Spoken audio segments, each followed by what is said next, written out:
نماز کی مکمل پابندی کا ارادہ کر لے. پنجگانہ نماز سنی صحیح العقیدہ امام کے پیچھے باجماعت پڑھنے کی کوشش کریں. کل میدان محشر میں خدا کی عدالت میں ایک بندہ کھڑا کیا جائے گا اور اللہ اس سے سوال کرے گا. تو سب سے پہلا سوال نماز کے بارے میں ہوگا. اگر وہ نماز کے سلسلے میں بہتر سے بہتر جواب دینے میں کامیابی حاصل کر لے گا تو پھر اس کے سارے اعمال بہتر ہوتے چلے جائیں گے، پھر اس کے سارے اعمال آسان ہوتے چلے جائیں گے. اسی لیے ہمیں چاہیے کہ ہم 11ویں شریف کریں تو نماز کی پابندی کے ساتھ، چھٹی شریف کریں تو نماز کی پابندی کے ساتھ، مخدوم صاحب کے نام پر عرس کریں تو نماز کی پابندی کے ساتھ، وارث پاک کے نام پر سالانہ کریں تو نماز کی پابندی کے ساتھ. نماز بہرحال ہر صورت، ہر حال میں، ہر ماحول میں، ہر سچویشن میں ہر مسلمان مرد و عورت پر فرض ہے. تو نماز کی پابندی ضرور ہونی چاہیے. نماز کے بارے میں بہت ہی مشہور حدیث ہے، جعلت قرۃ عینی فی الصلاۃ. حضور اکرم صلی اللہ علیہ وسلم فرماتے ہیں کہ میری آنکھوں کی ٹھنڈک نماز میں ہے. تو نماز، بلکہ خود سرکار بڑے پیر روشن ضمیر غوث اعظم دستگیر کا قول ہے نماز کے سلسلے میں. انہوں نے فرمایا کہ جو نمازی نہیں اور جو نماز نہیں پڑھتا، یا اپنی نماز سے غافل ہے، یا اپنی نماز کو بھول چکا ہے، یا اپنی نماز کو درست نہیں پڑھتا، تو پھر ایسے مسلمان کو کوئی حق حاصل نہیں کہ اسے مرنے کے بعد مسلمان کی قبرستان میں جگہ دی جائے. یہ سرکار بڑے پیر روشن ضمیر غوث اعظم کا قول ہے. دیکھیے، بڑے پیر روشن ضمیر تمام ولیوں میں وہی شان، وہی مقام، وہی عظمت رکھتے ہیں جو مقام و مرتبہ تمام نبیوں میں میرے آقا کا ہے. تو میرے آقا نے کیا فرمایا؟ جعلت قرۃ عینی فی الصلاۃ، کہ میری آنکھوں کی ٹھنڈک نماز میں ہے. لوگوں، مجھ پر درود بھی پڑھو، نماز کی پابندی بھی رکھو. مجھ پر سلام بھی پڑھو، نماز کی پابندی بھی رکھو. میرے لیے میلاد کی محفل بھی سجاؤ، نماز کی پابندی بھی رکھو. تم مجھ سے محبت کا اظہار بھی کرو، لیکن نماز کی پابندی بھی رکھا کرو. اور پھر غوث اعظم نے دیکھیے کیا فرمایا. اتنا مطلب، چونکہ وہ جلالی پیر ہے نا، سرکار غوث اعظم کیا ہے؟ ہاں، جلالی پیر ہے. جلالی پیر کا قول بھی بہت جلالی ہوتا ہے. الحمدللہ ہمارے درمیان حضرت علامہ امجد علی خان صاحب قبلہ تشریف فرمائیں. تو جلالی پیر کا قول بھی کیا ہوتا ہے؟ بولے جلالی ہوتا ہے. ہاں، اور جمالی پیر کا قول بھی جمالی ہوتا ہے نا. تو سرکار رحمت للعالمین ہیں. سرکار کیا ہیں؟ ہمارے اور آپ کے پیارے آقا، پیارے نبی، پیارے رسول کیا ہیں؟ ان کی شان وما ارسلناک الا رحمۃ للعالمین. تو ان کا قول بھی بہت ہی جمالی قول. بس لوگوں کو نماز کی طرف بلایا تو اس قول سے بلایا، جعلت قرۃ عینی فی الصلاۃ، کہ لوگوں نماز پڑھا کرو کیونکہ نماز میں میری آنکھوں کی ٹھنڈک ہے. بالکل ہلکا قول. لیکن سرکار بڑے پیر یہ جلالی پیر ہے تو ان کا فرمان بھی جلالی ہے کہ جو نماز نہیں پڑھتا اسے مسلمانوں کی قبرستان میں نہ دفنایا جائے. تو بتائیں آپ، اگر ہم 11ویں والے ہیں تو ہم نماز والے ہیں. اگر ہم 11ویں والے ہیں تو ہم قرآن والے ہیں. اگر ہم 11ویں والے ہیں، جو بندہ یہ کہتا ہے نا، سنیں، جو بندہ یہ کہتا ہے کہ ہم 11ویں والے ہیں تو اس کا مطلب یہ ہے کہ وہ نماز والا ہے، وہ قرآن والا ہے، وہ شریعت والا ہے. جو بندہ یہ کہتا ہے کہ ہم 11ویں والے ہیں اس کا مطلب یہ ہوتا ہے کہ وہ مسجد آباد کرنے والا ہے. جو بندہ یہ کہتا ہے نا کہ ہم 11ویں والے ہیں، ٹھیک ہے نا، تو اس کا مطلب یہی ہے. اب جیسے مثال کے طور پہ ایک کہاوت بہت مشہور ہے اور ایک نعرہ مشہور ہے. جب غوث پاک کی محفل میں لوگ بیٹھتے تو نعرہ لگاتے ہیں، دامن غوث اعظم جبکہ سب سے زیادہ چھوڑ رہے ہیں، سب سے زیادہ چھوڑ رہے ہیں. جو لوگ یہ کہتے ہیں کہ ہم غوث پاک کا دامن نہیں چھوڑیں گے، اور سب سے زیادہ وہی لوگ چھوڑ رہے ہیں. بھائی غوث پاک کے دامن میں کیا ملے گا؟ شریعت. غوث پاک کے دامن میں آپ کو کیا ملے گا؟ طریقت، معرفت. غوث پاک کے دامن میں آپ کو صداقت، عدالت، سخاوت، ولایت، کرامت، بزرگی، تقوی، طہارت، سیادت، یہ تمام چیزیں کہاں ہیں؟ غوث پاک کے دامن میں آپ کو ملے گی. تو جب آپ نے یہ کہا نا کہ غوث پاک کا دامن ہم، تو مطلب یہ ہوا کہ آپ شریعت کا دامن نہیں چھوڑیں گے. مطلب کیا ہوا؟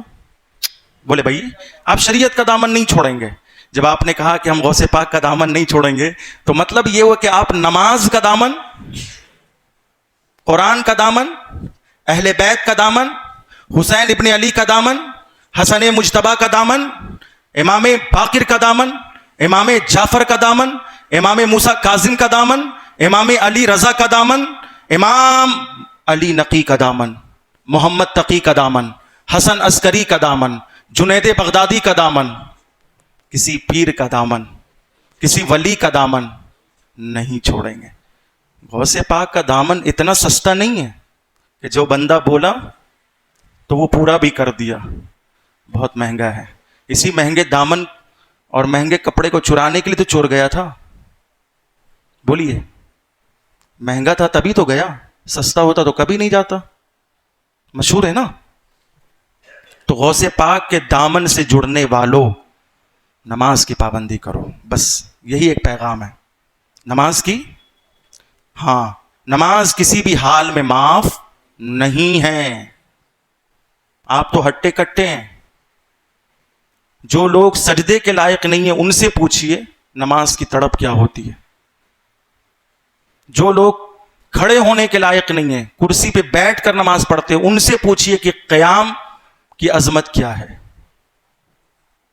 اسی لیے پیارے جب اللہ نے آپ کو سلامت رکھا ہے، آپ کے جسم کو سلامت رکھا، آپ کو اس لائق بنایا کہ آپ بغیر کسی سہارے کے سجدے میں جا سکتے ہیں، آپ قیام کر سکتے ہیں، آپ سجود کر سکتے ہیں، رکوع کر سکتے ہیں، آپ اس کی بارگاہ میں جھک سکتے ہیں.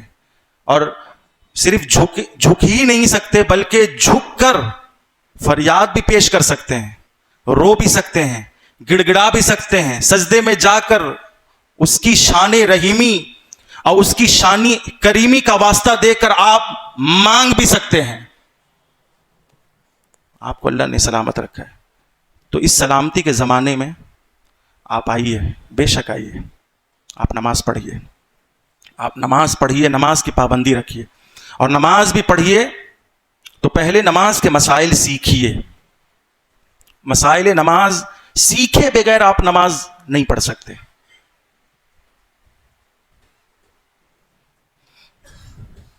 حدیث پاک میں ہے طلب العلم فریضۃ علی کل مسلم و مسلمہ. ہر مسلمان مرد و عورت پر علم دین کا حاصل کرنا، اتنا علم دین، اتنا علم دین کہ جتنے سے وہ اپنی نماز درست کر سکے، جتنے علم سے اس کی نماز درست ہو جائے، اتنا علم حاصل کرنا تو بہرحال ہر مسلمان مرد و عورت پر کیا ہے؟ فرض ہے. اس فرض کو کون ادا کر رہا ہے؟ حدیث پاک میں ہے کہ اتنا علم دین حاصل کرنا ہر مسلمان مرد و عورت پر فرض ہے کہ جتنے سے وہ اپنے روزے کو درست کر سکے. اب بتائیں اس حدیث کی روشنی میں، اس حدیث کے آئینے میں کتنے ایسے مسلمان مرد و عورت ہیں جو اپنے روزے کو درست کرنے کے لیے اتنا علم دین حاصل کرتے ہیں. اسی لیے تو اللہ کی وحدانیت پر اور رسول اللہ کی رسالت پر ایمان لانا کیا ہے؟ بولے فرض ہے. مگر اللہ کی وحدانیت کے بارے میں جاننا بھی تو فرض ہے.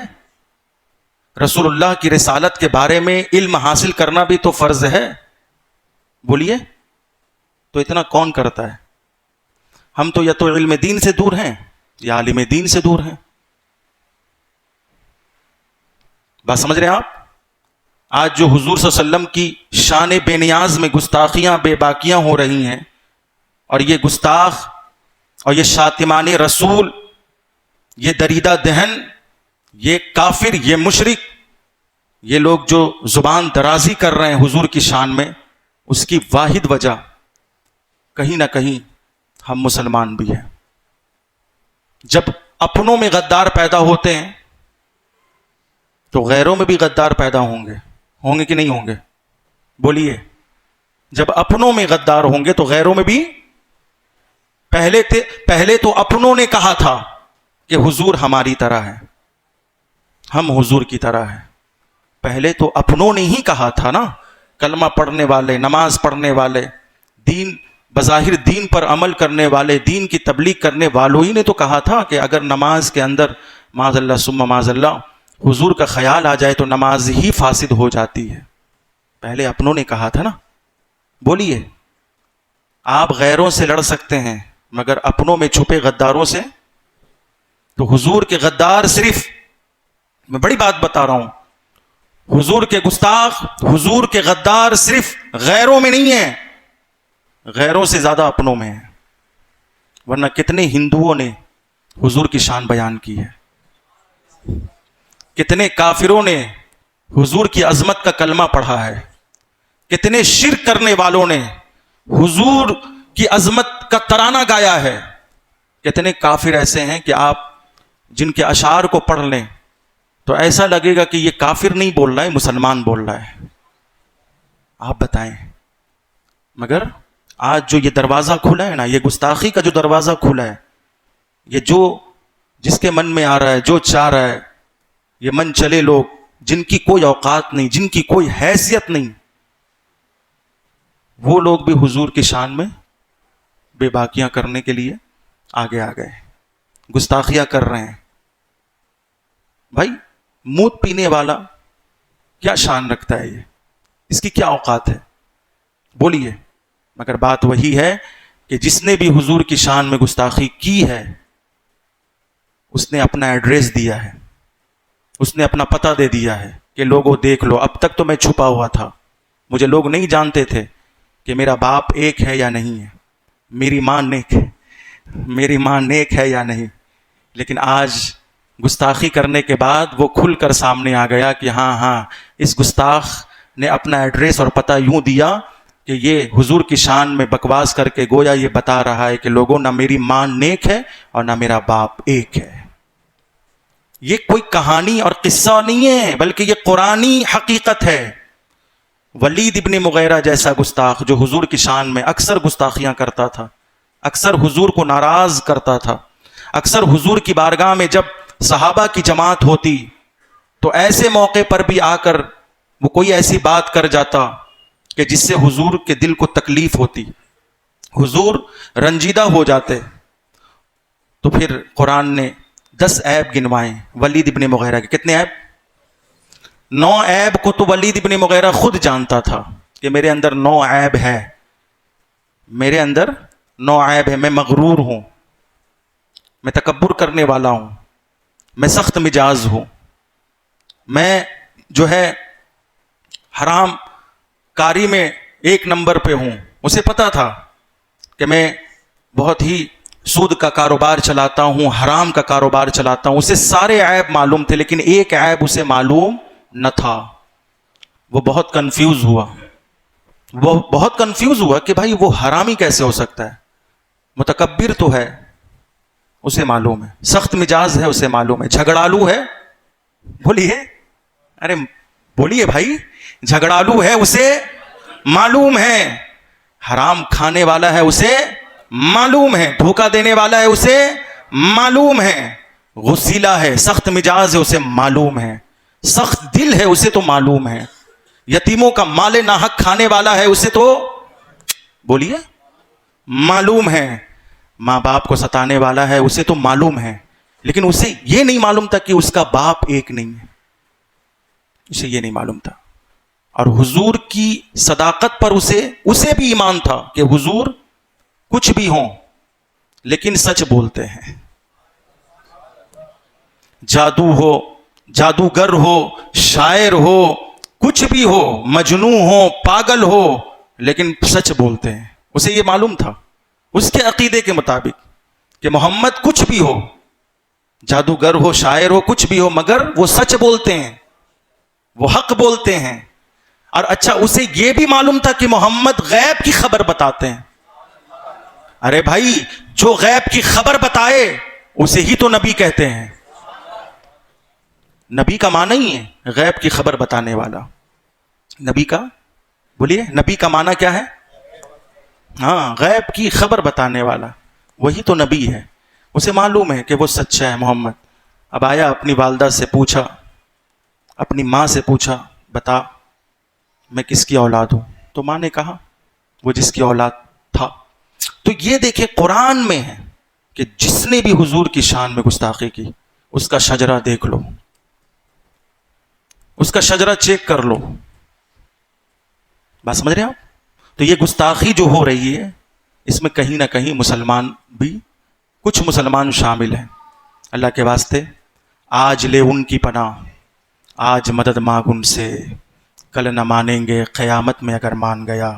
اس لیے پیارے الحمدللہ ہم 11ویں والے ہوں یا 6ٹھی والے ہوں، ہم اپنے مقدر پر ناز کریں، کیونکہ ہم سنی ہیں اور ہم حضور کو اپنی طرح نہیں کہتے اور نہ اپنے کو حضور کی طرح بتاتے ہیں.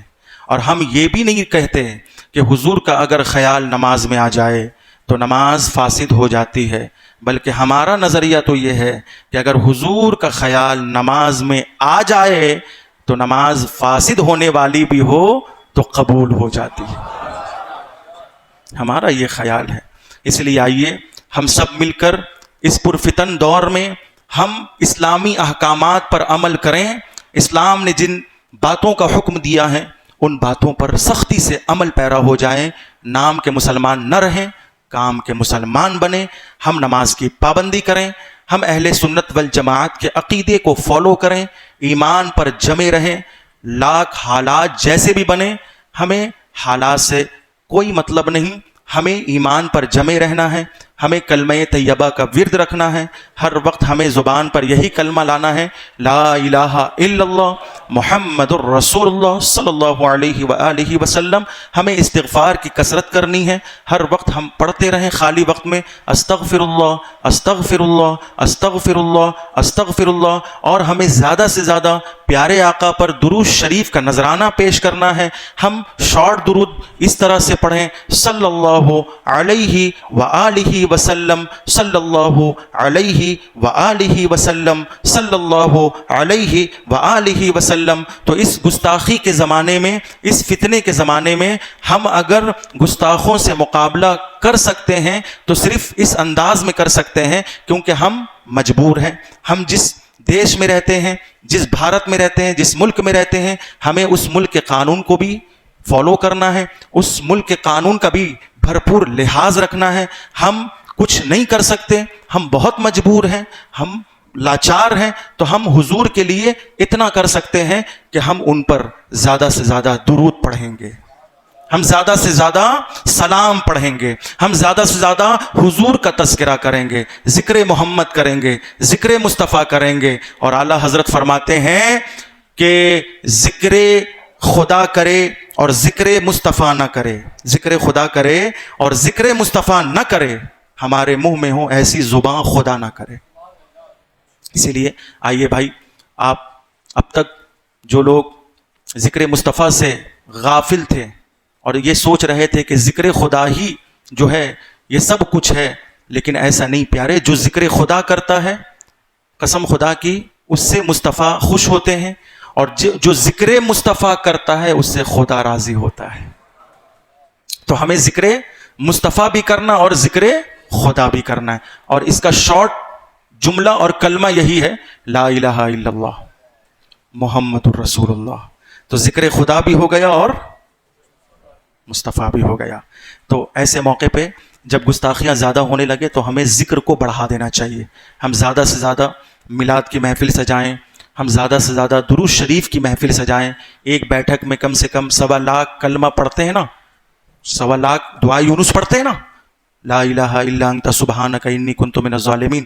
تو ایسی ایک بیٹھک ہونی چاہیے. ہاں، ایسی ایک بیٹھک ہونی چاہیے کہ جس ایک بیٹھک میں ہم 1.25 لاکھ درود مصطفیٰ پڑھ لیں. قسم خدا کے پیارے، درود شریف کی بڑی برکتیں ہیں. درود شریف کے وسیلے دعائیں قبول ہوتی ہے. جب ہم اپنے لیے دعا مانگتے ہیں تو ہماری دعا قبول ہو جاتی ہے. جب آپ اپنے لیے دعا مانگتے ہیں تو آپ کی دعا قبول ہو جاتی ہے. جب آپ زمین مانگتے ہیں تو اللہ آپ کو زمین دے دیتا ہے. جب آپ دین مانگتے ہیں تو اللہ آپ کو دین دے دیتا ہے. آپ کو اپنی دعا پر اتنا بھروسہ ہے، اپنے وظائف پر اتنا بھروسہ ہے. تو پھر آئیے آج سب مل کر ہم یہ عہد کریں کہ جہاں ہم سوا لاکھ کلمہ پڑھ کر یا سوا لاکھ درود شریف پڑھ کر اپنے لیے دعا کرتے کراتے ہیں، مریضوں کے لیے دعا کرتے کراتے ہیں، وہیں ساتھ ساتھ ہم گستاخان رسول کی ہلاکت کے لیے ہم دعا کریں گے، ہے نا؟ اور ہم کہیں گے اللہ یہ جو ہم نے کلمے پڑھے ہیں، یہ جو ہم نے درود پڑھے ہیں، اللہ ہم نے سن رکھا ہے کہ درود شریف جس دعا میں شامل ہوتا ہے وہ دعا قبول ہوتی ہے، اللہ ہم مجبور ہیں، اللہ ہم ناتواں ہیں، ہم لاچار ہیں، بس اپنے حبیب کی ناموس کی تو حفاظت فرما، اپنے حبیب کی عزت کی تو حفاظت فرما، اور جو تیرے حبیب کی شان میں بے باکیاں گستاخیاں کر رہے ہیں ایسے ظالموں کو نیست و نابود کر دے۔ آمین ثم آمین۔ صدق دل سے پڑھے استغفر اللہ ربی من کل ذنب اذنبتہ واتوب الیہ، لا الہ الا اللہ محمد رسول اللہ صلی اللہ علیہ وآلہ